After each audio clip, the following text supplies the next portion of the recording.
Okay, so welcome to part 2 of my journey.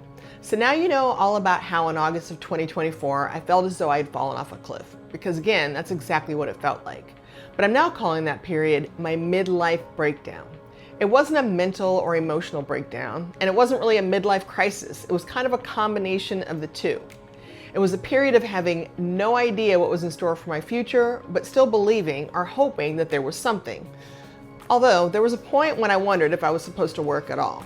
Now, I've never seen myself as a full-time housewife, but at that point, any outcome was on the table because I didn't feel a pull in any certain direction. For months, nothing came to me. So you know what? I just kept lying around and reading my novels. It was a time when I was craving more meaning in my life, but deep down I knew I was being shown that I had to let go in order to move forward. Until one day, the fog started to lift and things started to clear up. It was like someone cracked open the blackout curtains and a question rang out in my head. Now I know I'm a little dramatic, but this was a really traumatic experience.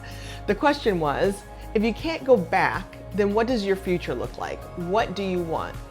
And I started to think about it as though nothing from my previous life existed and I was free to choose anything that I wanted. Now, when I had that clear vision, the next question that came to me without any effort was, what do you need to let go of? Now, this was a process, especially when it came to my business.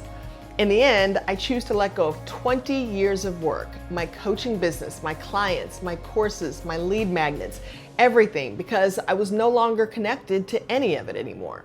And as difficult as it was, I knew it had to go, and I knew that I had to start from scratch. Now, there were other things I needed to let go of, from beliefs to household items to behaviors to habits, because they no longer resonated with me, they no longer felt good, or they were no longer serving me. Now, my final step was about alignment. Alignment is about making sure that all of my thoughts, habits, actions, etc. were a reflection of the future that I wanted to create. Now, this term, alignment, has been in my vocabulary for a long time, but it took on new meaning as I moved through reinventing both my personal and professional life. This was my midlife reinvention.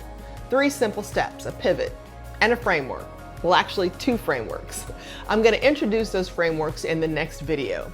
But before I do and close out this video, I want to point out that I'm sharing my journey in order to start a conversation and to create a movement.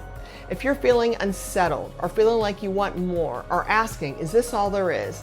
I want you to know that you can pivot. You can reinvent. You don't have to go through midlife thinking that your best years are behind you, because they're not if you don't want them to be. So think about what a truly meaningful life would look like to you and keep coming back here for more content.